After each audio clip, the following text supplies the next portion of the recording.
Well,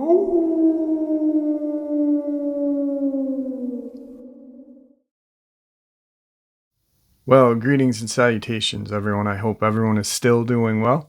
How about a bonus upload to get us through until tonight's live stream at 12 a.m. Eastern Standard Time? But before all that, a couple links. As you know, I rely on Patreon, PayPal, channel membership, and the merch to help the channel to continue to grow and go. Links to Patreon, PayPal, and the membership are in the description below, merch displayed directly under the video. Also, Dogman Frightening Encounters, Volume 1 through 3, the audiobook versions. They were written and researched by Tom Lyons, narrated and produced by me, Jeff Nedolny. Those audiobooks are available on Audible, Amazon, and iTunes, links to which are also in the description as well. And finally, last but definitely not least, if you'd really like to help support this channel to continue to grow and go, simply subscribe. It does not cost you a cent. Click that like button, takes half a second. If you don't want to miss out on any of the informative uploads I put out daily, click that bell icon, and folks, please leave a comment. Why? Well, because all of these things, they really do help this channel to continue to grow and go. And yes, they really do matter. Now, everyone, I have taken far too much of your time. Let's get into today's bonus, shall we? Today's first encounter. I used to live in St. Peters, Missouri. I was close to 20 years old when we had a sighting of a creature in the late 70s. The creature was seen in St. Peters, Missouri. This happened downtown St. Peters at a railroad bridge that crosses over Dardine Creek. The creek may be 20 to 30 miles long and drains into the Missouri River. Downtown St. Peters is a very small farming town. If you blink, you're already through the town. The creature could easily move around without ever being seen. The creek has large levees on both sides and was heavily wooded at the time. A friend and I used to sit by the creek or on the railroad bridge and talk. One night we were climbing on the bridge. My friend was the daring type, so I didn't think much about the shadows I saw. I thought it was just my friend fooling around. I yelled at my friend asking what he was doing. To my surprise, it was never him moving around. We just laughed it off and went on chatting. My friend had to pee, so he went off to the end of the railroad bridge and started to go. Whatever was following us lifted the railroad timbers and tried to grab my friend. We ran approximately a mile back to his house. I left out a lot of details as I'm disabled now and it's hard to write. The creature was seen many times after our first sighting and was seen by our friends. This creature is violent. Tried to kill my friend, smells like rotten hair. It lets out a scream like a panther. One major thing that is different about this creature, and that it has only 3 fingers, like a tree sloth. The reason I say this is because we found handprints on the banks of the creek and the mud prints under the bridge. We never found a footprint. We saw the imprints of the fingers and the nails in the soft mud of the creek banks. It appeared they would grab the steel beams under the railroad bridge, and it would leave the muddy handprint on the beam. The odd part was we never found a footprint. I see these were handprints only because they wouldn't support a creature this size. All 3 fingers were approximately 1.5 inches in diameter and approximately 8 inches long, with the middle finger slightly longer. Each nail was approximately 3 to 4 inches long and was curved like an eagle claw. I would assume both hands had 3 fingers because of the ability to climb under the bridge. The creature was approximately 8 to 9 feet tall. Couldn't tell if it had a tail. Only saw it from the front. It appeared to be male, very long, matted hair all over its body. The hair was very dark brown. Could barely see its eyes through its hair. The shoulders looked close to be 5 foot wide from shoulder to shoulder, very short neck.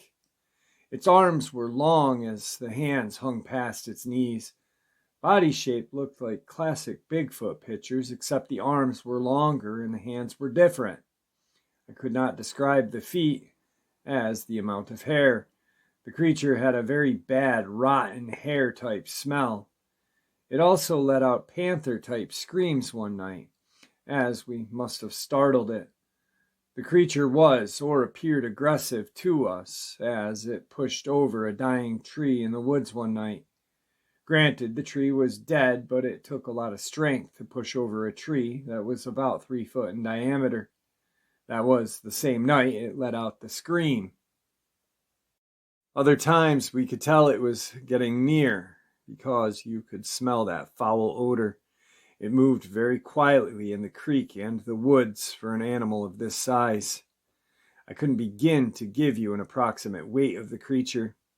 The only thing I could think why it was aggressive is one night it appeared to be a female with 2 small ones with it. She stayed in the brush. I couldn't tell if it was bent over or what position to keep the 2 small ones guarded. She appeared to be maybe a third of the size of the male. She was 50 to 75 yards from us, and the closest we got to the male was maybe 45 to 50 feet. I've told many people of this sighting over the years, and no one believes me. There were 5 people there at one time that saw this creature, and we saw it maybe 4 or 5 times in a short period of time. I guess it went to a different location on the creek. I assume it walked, mainly in the water, so as not to leave tracks. At the time I was working for a company, and I was talking to another friend about my past, and we just happened to go down by the bridge. I was showing him around, and to my surprise I spotted these prints freshly made in the mud in the creek. Chills ran up my back. I don't know what to say to this person, as they may think I made the tracks myself. Many people have seen this creature, and it's changed their lives. No one believes me. All I know is my eyes do not lie. Today's second encounter. This is my father's story. He told me back in 2018. My dad was in the woods, 57-year-old, avid hunter, scared of nothing. Doesn't believe in the paranormal. Leaving the house for the evening hunt during deer season. In the evening hunt, you go to the stand at around 3 to 4 p.m. and stay in the stand until there is no light left. I usually find an excuse to get out of the stand early, but my dad is known by us and his friends to be the last one back to the house. He had seen a few doe, but no buck that day, and decided not to take one yet. In classic dad fashion, he stayed in the stand till complete darkness had set in. The kind of darkness where you can't make out any details from 2 feet away. Starts to pack up his stuff. The next part is exactly how my dad describes it to me. The woods went completely silent, out of nowhere. Not like there was any noise, but like everything in nature knew not to make a sound right then. No wind, no squirrels, nothing.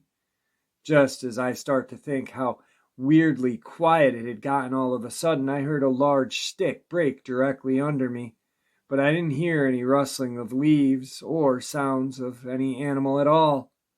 After 30 seconds, something directly below the stand made a sound that I can only describe as a multi-tone scream so loud that it made my ears go to white noise fuzz. I have heard a lot of different animals in the wild, and nothing I have ever heard came across had that ability to make that call. Not even a human. As soon as the creature had finished its harrowing call, the stench began. It was a unique smell that only comes from a landfill mixed with heavy sulfur. I turned on my headlamp to see what was lurking below me. All I saw was a black figure move at the speed that seemed physically impossible. I started frantically shining my light in the direction that the creature moved toward, and at the tree line, I saw a set of reflective eyes looking back directly at me. The black figure behind those eyes was larger than any other animal I had ever seen in the Ozarks, aside from maybe a very large cow, but it wasn't fat like a cow. It was lanky and had unruly fur that seemed to stick out of all directions. On the top of its head, it had two large, slicked back, twisted horns or ears, similar to that of an old male goat. The eyes were easily 7 feet off the ground, meaning this was taller than any native species in the area. It just sat there, breathing heavily and staring at me for what seemed like an eternity.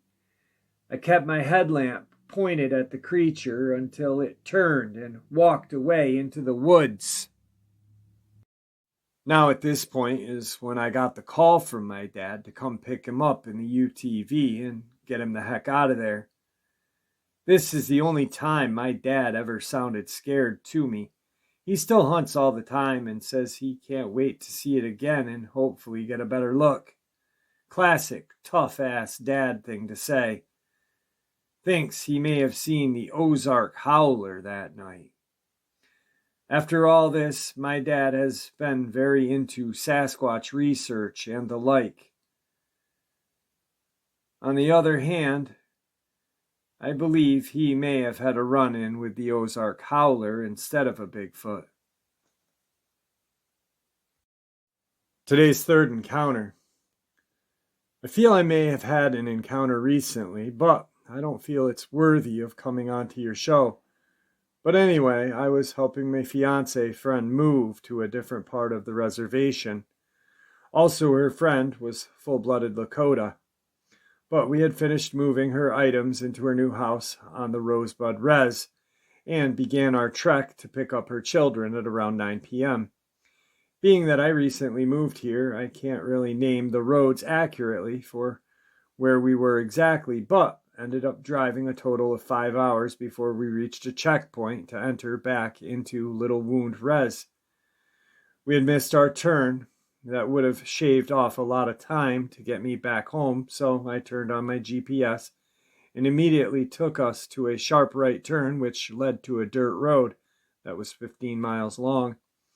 It was pitch black darkness, which was new to me, but the drive was uneventful for about 8.5 to 9 miles, when a black cow came bolting out of the dark within 3 to 4 feet from the front of my pickup. I slammed on the brakes, being that I was only driving 30 miles an hour on dirt, but I still slid a bit. The cow thing ran in the direction we came from, and I sat there stunned for maybe 5 seconds when my friend said, "Okay, I think you can go now." I snapped out of it, driving again, when the corner of my eye to the right, about 200 feet or so away, in the darkness beyond the fence, I saw a large black mass run extremely fast down the hill into the ditch. It moved so much faster than a cow as well. I don't know exactly what I saw or if there was anything at all, but wasn't willing to find out. 5 or 6 miles later, we came to the main road and we got back to Little Wound. Brother, I don't think you saw a black cow. I think you saw a Dogman running through the reservation. Today's fourth part of the upload. Hey Jeff, my name is Redacted. I'm 57 years old, a veteran of the Navy and Army. I live in the southwest corner of Oklahoma. I started listening to your show during the first quarantine months, early 2020. At first, it was just different and creepy, but after about 3 months of listening to your broadcast, I came to believe that these things are real. I will not write long, but I took my fiancée to Jacksonville, Florida to fly back to her country, Columbia. This took place this past October of 2021. We drove down through Texas, down to Interstate 10, and across to Florida. On my way back, I decided to zigzag diagonally from Jacksonville, Florida, taking the older state highways up through Georgia, Alabama, and up to Oxford, Mississippi, near Taylor, Mississippi. I got there the evening of October 10th, 2021. I got a hotel room in Oxford at the edge of town. It was a very dark night, lightly raining, but I decided to drive the short, windy 7-mile 2-lane road to Taylor to see what it was like. I made a nighttime video and daytime video of the drive. I remember several episodes of your channel about Luke, and also an episode from your channel or another about an electrician that went to help repair some lines after Katrina. That guy's testimony might be from Dark Waters' channel, which it is. This guy was told to be very careful and watchful for these creatures while working on the pole lines, so I wanted to see the approximate location of myself. I drove slowly from my hotel down the dark, long, narrow road to Taylor. Most of the trees were about 10 feet or less from the edge of the asphalt. Only a couple or so areas in the road go back further. I even stopped a few times and rolled my windows down to listen. I never saw anything. When I got to Taylor, I stopped at a little gas station where a young gentleman was cooking barbecue. Got out to ask him about the town. I asked if he had ever heard of the Dogman or walking wolves. He replied that he hadn't, but led me inside to ask 2 other older gentlemen and an older woman who owned the place. I told them who I was, and they were all very nice and hospitable. When I asked them about Dogman, the 2 gentlemen looked scared and replied yes, then looked down and didn't want to talk anymore. I thought that was strange. The older lady was still very nice and talkative. She also said she knew about them. I offered to buy one of the large barbecued pork steaks, and she said, "Ain't no way you're paying for that. It is on the house," and she gave me a to-go box with a large pork steak and a large smoked sausage. I told them thank you and good night. Drove back Old Taylor Road slowly, hoping to see a Dogman. But nothing. At the edge of town in Oxford, I stopped in a General Dollar store to see if they had any steak sauce. I spoke to a lady employed there, stocking shelves. While she was guiding me to the right aisle, I spoke concisely as to why I was in Oxford. I mentioned the Dogman, and she said she had never heard of the term. As I described to her what these creatures were, her eyes got big and said, "Now I know why this one guy used to work here quit so abruptly." She explained to me that a young man that had been employed there 5 months previously.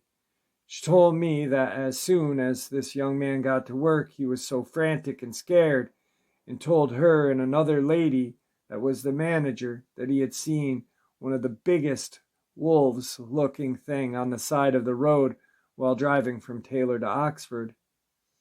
He said it was way too big to be a normal wolf. She told me that he said he'd quit and will not drive that road at night again. The next day I drove all around the little town to see the layout and tried unsuccessfully to find the Lockett Ranch that has a long history of Dogman activity.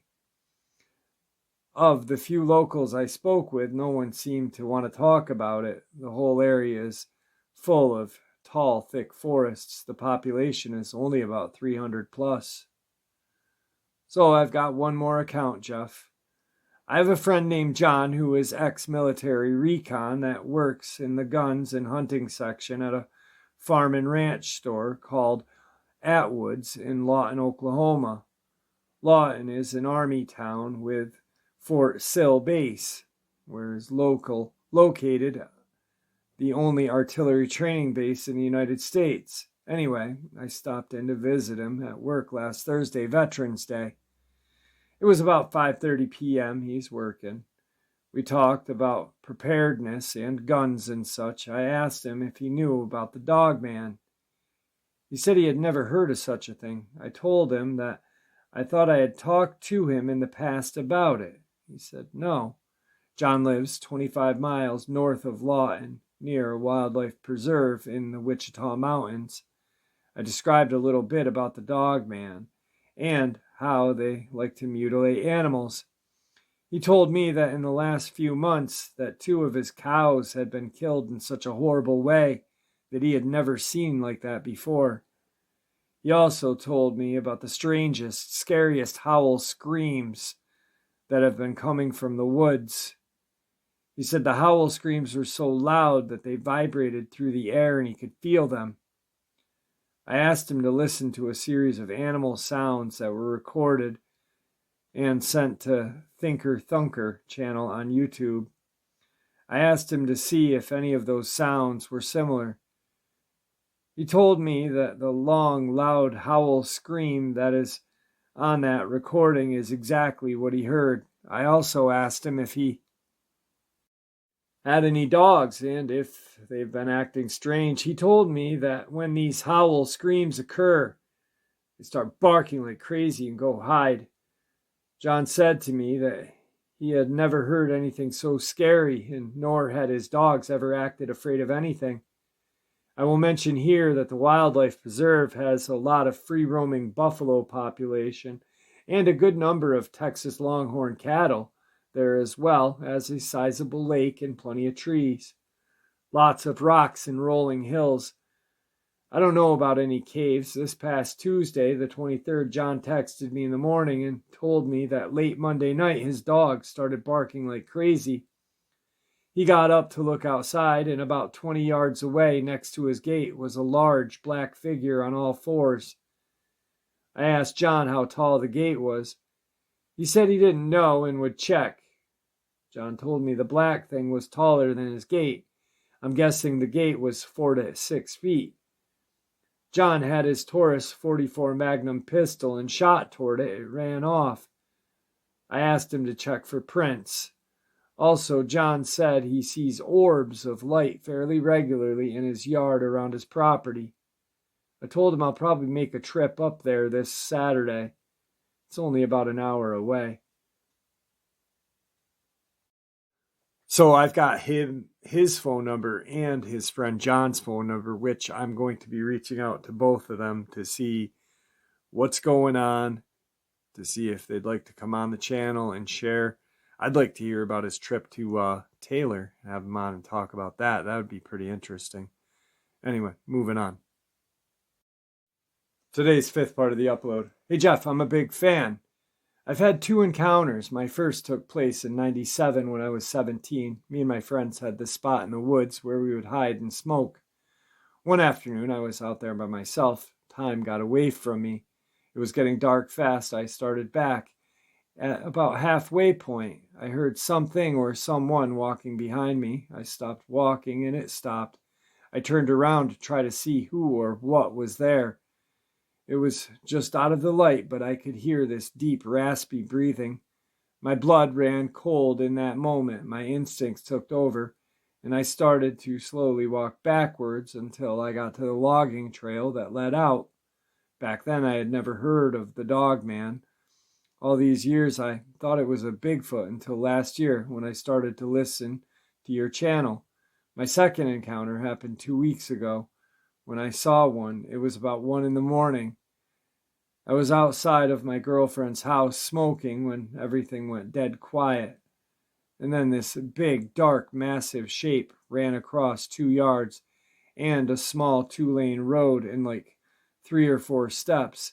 It looked like a bodybuilder, had human-like legs, no tail, and all I could see was its side profile of its head. It had a long muzzle and pointed ears. I couldn't see its eyes or teeth. Both took place in southern Indiana. Today's final encounter. This information is yours to do with as you please. I am speaking honestly and have only told a few people of my encounters.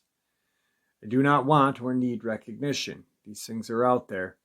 I'm originally from Louisiana, and I come from a family of hunters and fishermen. I had a Bigfoot encounter near the Toledo Bend in Louisiana at the age of 5. I was literally scared crapless during my first Bigfoot encounter. My family loved to embark on these very long fishing trips.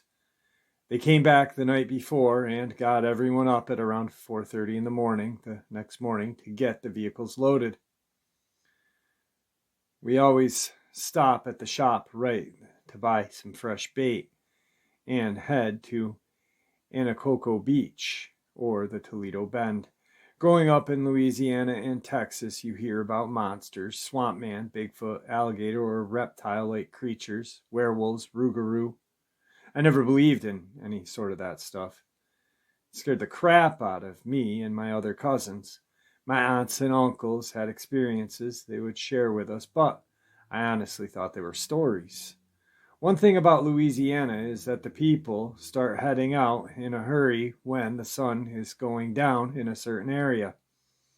They will literally tell you, hey, the sun's going down, it's time to get out of here. We were asked to walk a few minutes out from where we were fishing to go number 2. I had an older brother that did some very questionable things to me in the spirit of fun and jokes. This particular day, my brother and my cousin had to go number 2 at the same time. We were told to walk together and look out for one another. We walked 15 minutes deep into the woods and started the you go, I'll look out routine. Myself and my brother took first watch, then my cousin and I took second watch. When it was my turn, I walked about 15 feet further back from their dump sites to take mine. Imagine my surprise when I watched them turn toward me, laugh, and run off.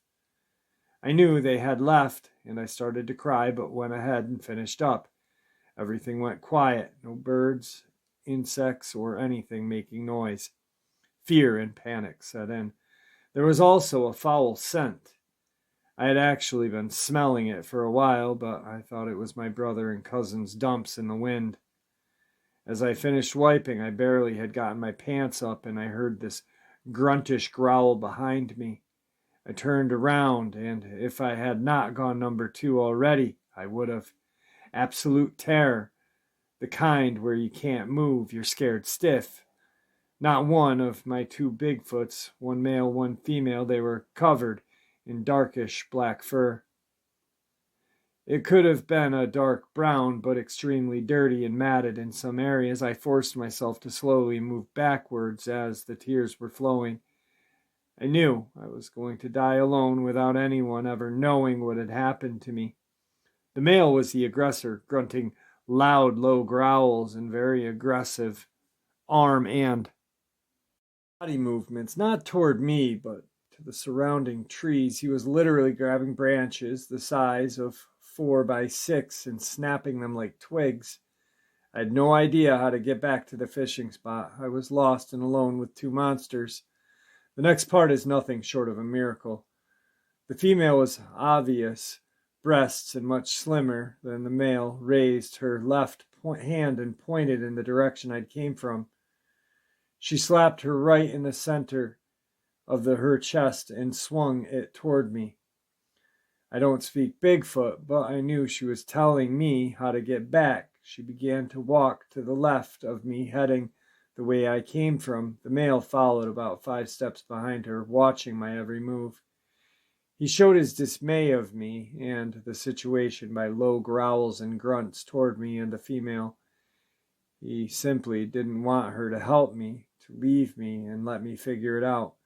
They both walked me close enough to hear my aunt's voice cursing my cousin and my brother out for leaving me. I walked toward my aunt's voice. I glanced back and watched them walk back into the forest. My aunt believed me, and my mom and a few other family members thought I was abducted and had been held by a man and a woman. They went on a brief search and found large footprints. That's my first Bigfoot encounter in Louisiana at around age 5. All right, folks, I'd like to thank you all for supporting this channel. Your support is what makes this channel so special and what continues to make it grow and go. Thank you.